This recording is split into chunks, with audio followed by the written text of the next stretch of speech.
usituambie ati tuko Narok ati kwa sababu unatuchunga, ati kwa sababu wewe upewe kiti na Uhuru Muigai Kenyatta ati ndio uchunge sisi Narok, ati kwa sababu unapenda sisi.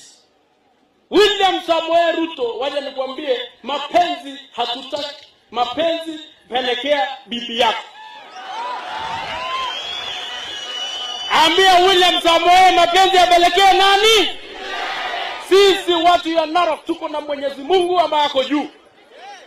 Anatuchunga na anatupenda. Juzi bibi yako alikuwa anaombaomba makanisani mpaka anapiga magoti. Hata Mwenyezi Mungu amrehemu.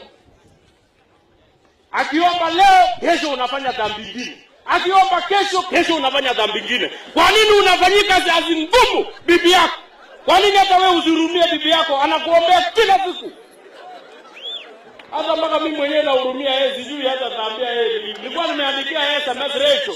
Hii bwana yako hii, afadhali waachane na yeye mpaka kura iishe ndio mrudiane. Hii atakupeleka motoni. Iko hapa siku mbele tutakuja kuwekewa ushuru ya kupumua. Na kwa sababu bado ni bure, wacha nitumie hewa yangu leo ya bure kabla Zakayo anifikie. Mimi nataka niseme, nilisikia MC mmoja hapa akisema ati ametuona tumeingia pamoja na kina Cheruyot, ati tuko pamoja. Hatuko pamoja. Sisi watu ya ODM tuliangalia vitu inafanyika na mandege hii Kenya, tukaambiwa Sifuna, ukiingia ndege hakikisha kuna mtu ya UDA pia ameingia hiyo ndege. Ndio kama kuna hasara, kama kuna hasara itapatikana, ODM ipoteze, UDA ipoteze, tutoke draw.